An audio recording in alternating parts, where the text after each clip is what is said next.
محبت ہے کہ آپ اس وقت یہاں موجود ہیں. یہ لنک عام ہو چکا. میں آپ سبھی حضرات سے گزارش کروں گا کہ جو ویڈیو کا جو لنک ہے, جوائننگ لنک نہیں بلکہ ویڈیو کا جو لنک ہے, وہ آپ شیئر کریں اپنے گروپس میں, واٹس ایپ پر, ٹیلی گرام پر یا فیس بک پر, جہاں جہاں بھی آپ لوگ ایکٹیو ہیں اس کو شیئر کیجیے انشاءاللہ, تاکہ دوسرے لوگ بھی آ سکیں. جو آج کی سٹریم سٹارٹنگ سے دیکھیں گے مفتی صاحب, میرے حساب سے وہ بڑے خوش قسمت ہیں کہ انہیں ایک بہت اچھا موقع ملے گا آنے کا, کیونکہ ورنہ تو 2000 ایک دم سے ہو جاتے ہیں ہمارے واچ ٹائم جو ہوتا ہے آپ کا. تو آج تو وہ بڑے خوش قسمت ہیں ہمارے لوگ جو دیکھ رہے ہیں. جی تو اب چلیں شروع کرتے ہیں. سب سے پہلے ہمارے ساتھ ہیں فلوسوفیہ, مختصری گفتگو کریں گے انشاءاللہ. ویسے بھی آج کی جو اسٹریم ہے میں بہت لمبی نہیں کرنے والا ہوں کیونکہ ابھی مجھے فلائٹ بھی پکڑنی ہے. جی فلوسوفیہ صاحب. مفتی صاحب السلام علیکم. آج کی آپ کی اسٹریم بہت جلدی ہو رہی ہے ایکچولی. جی ہاں جی ہاں. چلیے کیسے ہیں آپ؟ بڑھیا خیریت؟ الحمدللہ. میں اصل میں اپنے مقام پر نہیں ہوں, سفر میں ہوں, اور اس لیے مجھے اس مجبوری کی وجہ سے دوسرے وقت میں کرنی پڑ رہی ہے. جی ہاں فرمائیے. چلیے اچھا, ایک آپ سے بات کرنی تھی. آپ کا ایک ویڈیو تھا شاید 1 مہینے پرانا, تو وہ میں نے اپنے چینل پہ اس پہ ریویو ڈالا ہے. کچھ آپ کی لاجیکل جو پرابلمس تھی وہ میں نے ایڈریس کی ہیں. تو میں اس لیے آپ کو بتانا چاہ رہا ہوں کہ اگر میرے ریویو میں آپ کو کچھ غلطی نظر آتی ہے, اگر آپ کو موقع ملے تو آپ اس پہ ایک نظر ڈال کے دیکھیے گا. ٹھیک ہے. آپ کی اسی آئی ڈی کے نام سے چینل ہے؟ بالکل بالکل اسی آئی ڈی کے نام سے چینل ہے. اچھا دوسرا جی بالکل بالکل اس پہ میں نے ایکچولی آپ کا بھی یہ ریویو کیا ہے, اور ایکچولی جو کیسر بھائی کی جو ڈیبیٹ تھی حارث کے ساتھ وہ بھی میں نے ریویو کی ہے اس پہ. تو وہ شاید ہاں مل پائے گا, پر جسٹ اگر آپ کو کبھی موقع لگے تو وہ بھی دیکھیے. کچھ اگر غلطی ہو ہم لوگوں کی طرف سے تو ضرور آپ بتائیے گا. بالکل اس کے لیے ٹھیک ہے, شکریہ. بالکل انشاءاللہ دیکھیں گے. اچھا, اور دوسرا یہ تھا میرا ایک سوال تھا ایک آیت کے اعتبار سے, اور وہ ہے سورہ فاطر کی 27. اچھا رک جائیے. سورہ فاطر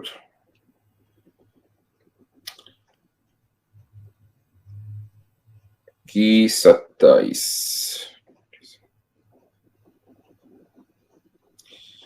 اچھا جی جی.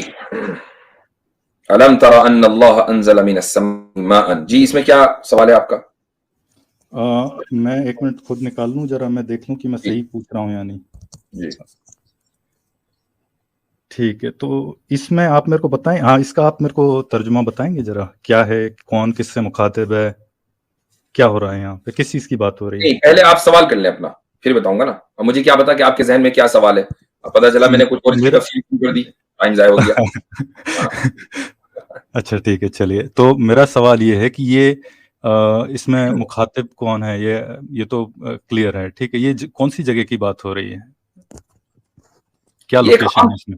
نہیں, اس کا کسی لوکیشن سے تعلق نہیں ہے. ایک عام جو فطرت کا جو مظہر ہے, یعنی اللہ تعالیٰ نے, خالق نے اس کائنات میں جو جو چیزیں بنائی ہیں اس دنیا میں, پہاڑ ہیں, سبزہ ہے وغیرہ وغیرہ, اس کا تذکرہ ہے کہ یہ ساری چیزیں اللہ تعالیٰ کی قدرت سے ہیں, اس کی قدرت کا اظہار ہے اور کچھ نہیں. اچھا ایک بار پھر اس کا ترجمہ پڑھ دیجیے. میں کیونکہ جو ترجمہ پڑھ رہا ہوں اس میں تو مجھے یہ لگ رہا ہے کہ یہ جو چیزیں ہیں یہ آپ دیکھتے ہیں, رائٹ, ایسا کچھ اس سے. ہاں, کیا تم نے نہیں دیکھا, رائٹ, کیا تم نے نہیں دیکھا, رائٹ. تو اس کا مطلب یہ جو بھی بات ہو رہی ہے, جس بھی طرح کے یہ پہاڑوں کی, ماؤنٹینس کی بات ہو رہی ہے, وہ سامنے موجود ہے, رائٹ. یعنی دنیا میں موجود ہے. نہیں دنیا میں موجود ہے تو پر سامنے والے نے نہیں دیکھا نا, پھر تو یہ گڑبڑ ہو گیا نا. سامنے والے کا مطلب سامنے والا میں اور آپ, جس سے بھی آپ مخاطب ہیں, جس سے بھی آپ مخاطب, ٹھیک ہے, جس سے بھی آپ مخاطب ہیں اس نے دیکھا ہے یہ, ٹھیک ہے. ٹھیک. تو پھر اس کا مطلب یہ ہے, تو یہ مکی آیت ہے, ٹھیک ہے, یہ مکی آیت ہے, تو یہ تو پھر مکہ کے آس پاس اس طرح کے پہاڑ ہونا چاہیے. یہ کوئی ضروری نہیں ہے. آپ کو نہیں معلوم کہ مکہ کے لوگ جو ہے وہ سردی میں یمن جاتے تھے اور گرمی میں سیریا جاتے تھے, اور یہ سارے رنگ برنگے پہاڑ, وہ انسینس روٹ ہوا کرتا تھا, انسینس روٹ جس کو ہم کہتے ہیں.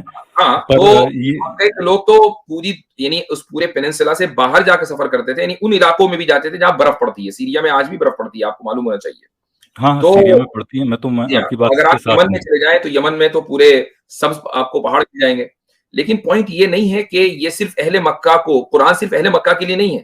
اگر یہ قرآن صرف اہل مکہ کے لیے ہوتا تب بھی یہ بات صحیح تھی. قرآن تو پوری انسانیت کے لیے ہے. قرآن یہ نہیں کہہ رہا کہ اے اہل مکہ کیا تم نے نہیں دیکھا, وہ انسان کو کہہ رہا ہے کہ اے انسان کیا تو نے نہیں دیکھا.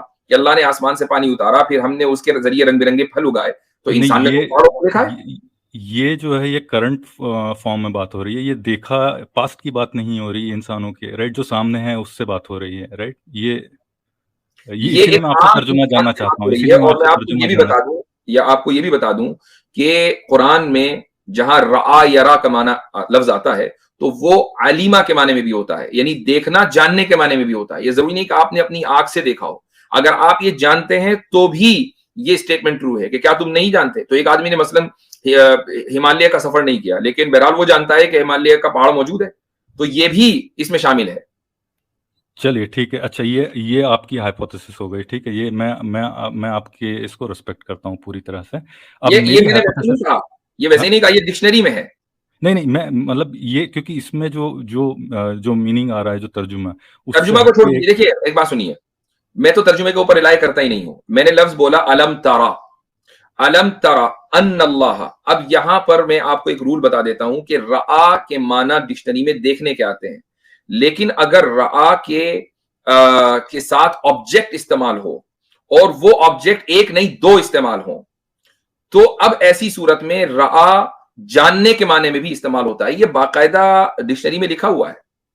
تو یہ اس لیے ترجمے کے اوپر میں ریلائی نہیں کرتا, لیکن میں تھوڑی دیر کے لیے ترجمے کے اوپر بھی ریلائی کروں تب بھی کوئی مسئلہ نہیں ہے, کیونکہ یہ ہر انسان سے قرآن مخاطب ہے, مجھ سے ہے, آپ سے ہے. قرآن صرف قریش کے لیے کوئی تھا, تو ساری انسانیت کے لیے.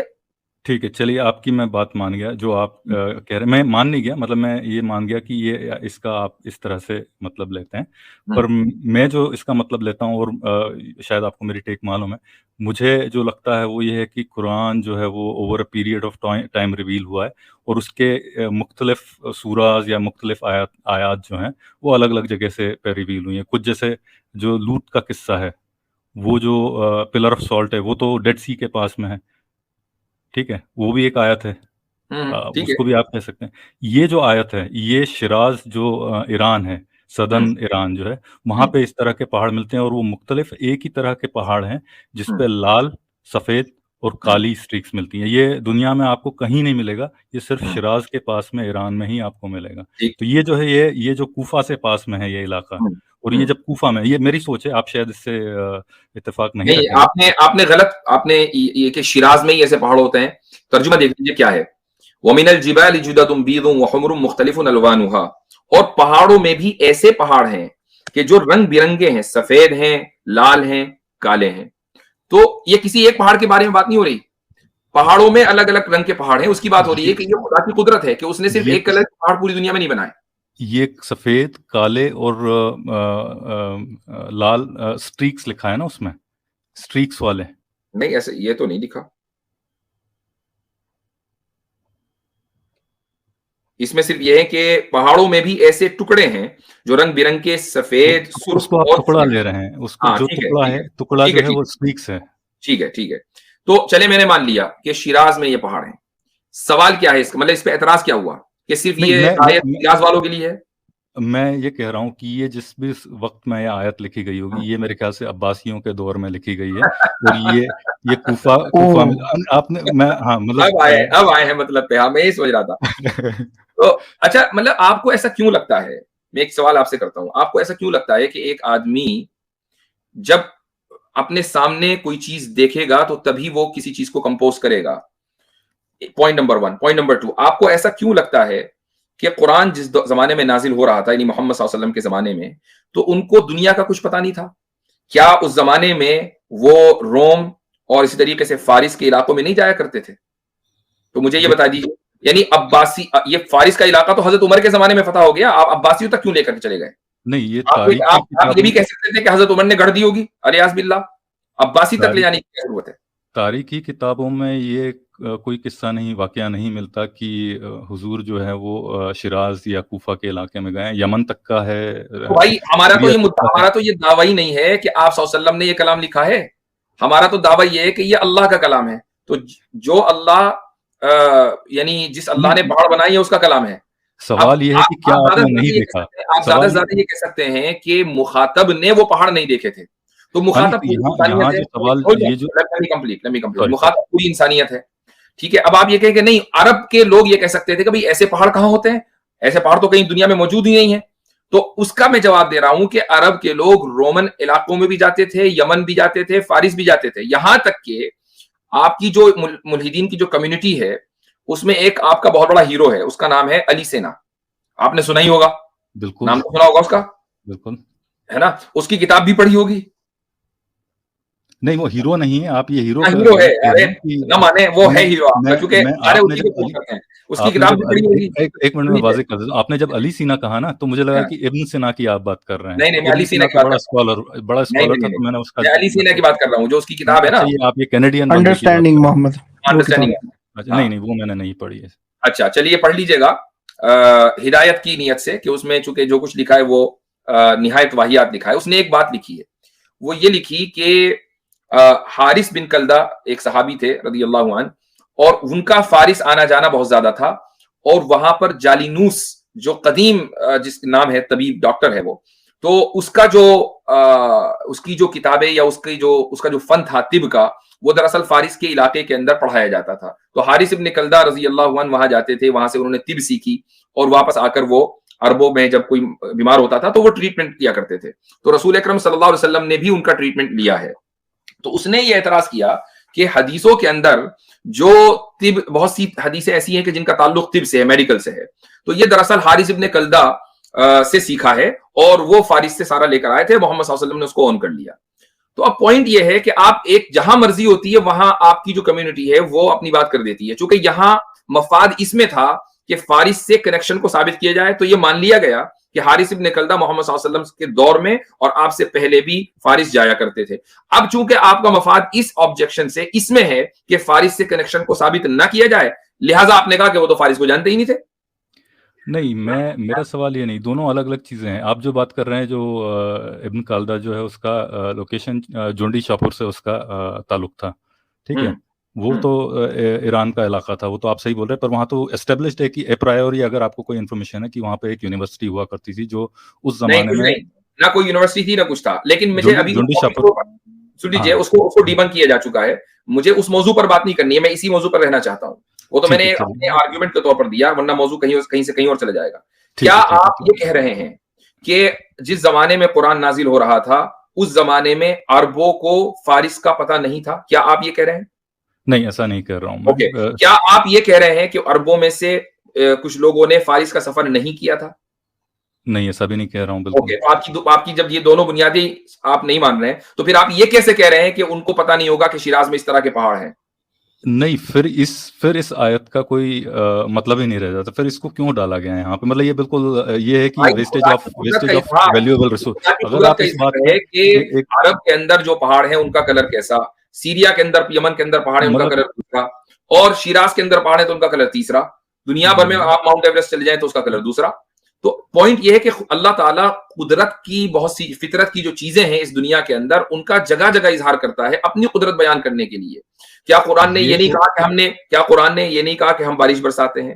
کیا قرآن نے یہ نہیں کہا کہ ہماری یہ قدرت ہے کہ ہم دن اور رات کا یہ پھیر ہم نے لگا رکھا ہے, یہ ہماری قدرت کی نشانی ہے؟ تو قدرت کی نشانیوں کے طور پر ان پہاڑوں کا بھی تذکرہ ہے. مفتی صاحب, یہ تو بالکل ہو گیا. یہ جو اس میں جو کہا گیا ہے اس کو اگر آپ دھیان میں رکھ کے بولیں گے تو یہ بالکل آپ کو ماننا پڑے گا کہ یہاں تو پھر اس کی ضرورت ہی نہیں تھی, کیونکہ یہ ویسٹ آف ویلیویبل ریسورس ہے, رائٹ.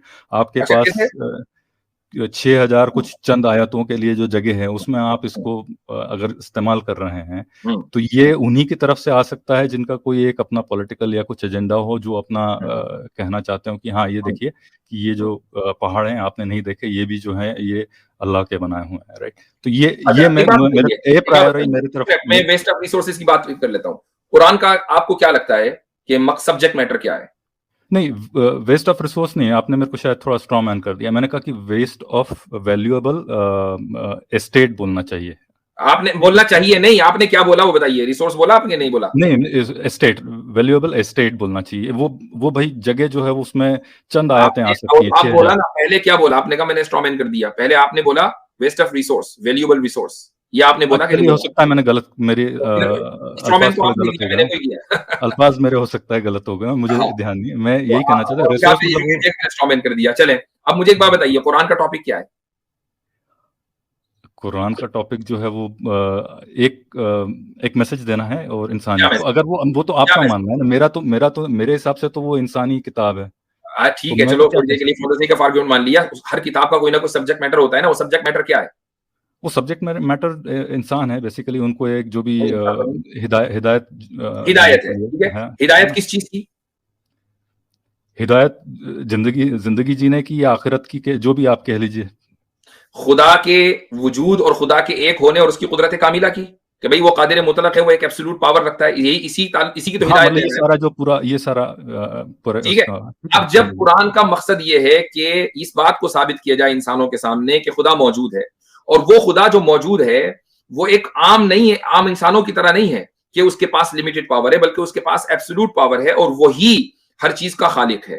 تو پھر جگہ جگہ قرآن کریم میں اس چیز کا ذکر کیا جائے گا کہ اس نے یہ بھی بنایا وہ بھی بنایا, کہ جس سے انسان دیکھ کر نہایت وہ فیسینیٹ ہو جاتا ہے.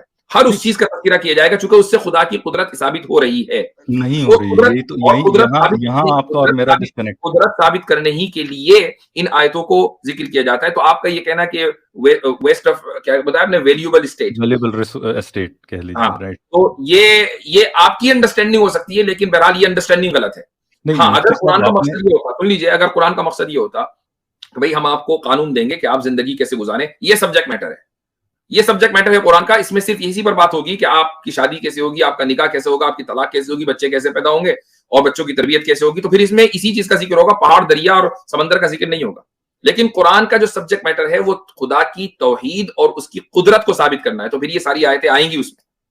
نہیں, یہ آپ اس طرح سے آپ سوچ رہے ہیں, میرے نزدیک تو یہ جو ہے, یہ جو لکھنے والا ہے وہ بھائی قرآن کی پہلی سورت میں اللہ تعالیٰ سے ہم یہ مانگ رہے ہیں اہدنا الصراط المستقیم, کہ ہمیں سیدھے راستے کی ہدایت دے. دوسری سورت میں ذالک الکتاب لا ریب فیہ ھدی للمتقین, کہ یہ وہ کتاب ہے کہ جس میں کوئی شک نہیں, جو متقین کے لیے ہدایت ہے. وہاں پر بھی ہدایت کی بات ہو گئی. تو جب قرآن خود ہی کہہ رہا ہے کہ تم ہدایت مانگو اور خود ہی کہہ رہا ہے کہ یہ ہدایت کے لیے, تو قرآن نے تو خود ہی سیٹ کر دیا نا اس کا سبجیکٹ میٹر. اب آپ سمجھتے ہیں جو سمجھنا ہو آپ کو.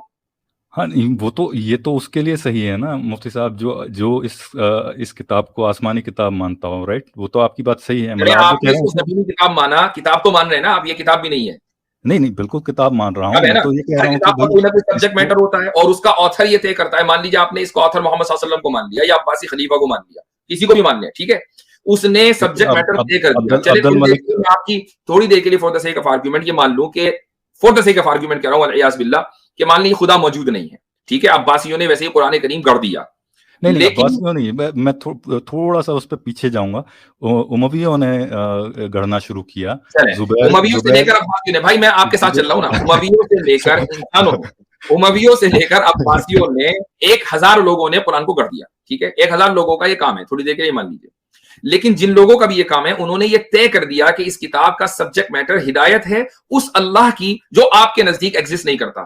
تو سبجیکٹ میٹر تو وہی ہوگا نا جو اس قرآن کے لکھنے والوں نے طے کیا ہوگا. ہمارے نزدیک قرآن کا نازل کرنے والا خدا ہے, آپ کے نزدیک انسان ہے, لیکن سبجیکٹ میٹر تو وہی ہے نا جو قرآن میں لکھا ہوا ہے. سبجیکٹ میٹر تو آپ نہیں بدل سکتے. نہیں, میں اس میں تو آپ سے میرا کوئی ڈس ایگریمنٹ نہیں ہے. نہیں, تو جب سبجیکٹ میٹر طے ہو گیا تو اب پھر یہ آیتیں آئیں گی چونکہ وہ سبجیکٹ میٹر سے ریلیٹ کرتی ہیں, اور سبجیکٹ میٹر ہے ہونے اور اس کی قدرت کا ثابت کا اس بات.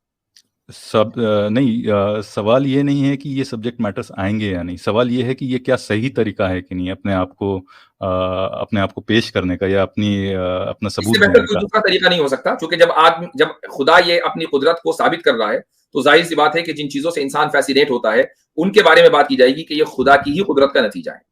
اس سے بہتر یہ اس سے بہتر معجزات نہیں ہے, ان کا بھی ذکر ہے. ان معجزات کو آپ مانتے ہیں؟ وہ تو پھر ایک منٹ, آپ ان معجزات کو مانتے ہیں؟ ایک منٹ ابراہیم کو آگ میں ڈال کے زندہ نکالا, آپ اس کو مانتے ہیں؟ مجھے بتائیے. اگر آپ یہ کہتے ہو کہ نہیں ایسا ہے کہ معجزات کا اظہار بہتر ہے, معجزات وہ سبھی کے لیے ہونا چاہیے نا, معجزات کا اظہار سبھی کے لیے ہونا چاہیے. پھر وہ ایک کسی پرٹیکولر تسلیم نہیں کرتے, آپ معجزات کو تسلیم کرتے ہیں؟ نہیں, میں تو اس کو بھی, میرے لیے تو میری جو یہ خدا کو مشورے کیوں دیے جا رہے ہیں کہ نہیں یہ ہوتا, آپ تو اس کو نہیں مان رہے نا. چلیے ٹھیک ہے, مطلب میں یہ کہہ رہا ہوں کہ بھائی ایک زمانے میں معجزات جو تسلیم کرتا ہوں, اور اگر ساری باتیں ایسی ہوتی تو میری اچھا تھا. اب معجزات کا آپ نے ذکر کر دیا اور خود مانتے نہیں ہیں, تو پھر یہ والے مشورے تو اپنے پاس ہی رکھے نا, خدا کو مشورے کی ضرورت نہیں ہے آپ کے. نہیں, میں یہ کہہ رہا ہوں معجزات پھر بھی اس سے ایک لیول بہتر طریقہ ہے, ٹھیک ہے, سبھی کو معجزات دیے جائیں. آپ کے نزدیک تو معجزات سب سے بدتر طریقہ ہے آپ لوگوں کے نزدیک, کیونکہ آپ یہ سمجھتے ہیں کہ ہر چیز ایک لاز آف نیچر کے مطابق ہے. بتائیے, حضرت صالح علیہ السلام کی اونٹنی بولڈر سے نکلی تھی, آپ اس کو مانتے ہیں کہ نہیں؟ آپ کہیں گے یار یہ کیسا مذاق ہے. حضرت ابراہیم آگ سے نکل گئے تھے زندہ, یہ کیسا مذاق ہے, آپ ہی لوگ اس کا مذاق اڑاتے ہیں. تو یہ تو عجیب بات ہے کہ جو چیز یعنی کسی بھی آیت کو یہ کہتے ہیں کہ نہیں فلاں بات زیادہ بہتر تھی. بھائی آپ اپنی لمیٹڈ عقل کے ذریعے کیا خدا کو ڈکٹیٹ کریں گے؟ ہرگز نہیں. چلے شکریہ بہت بہت.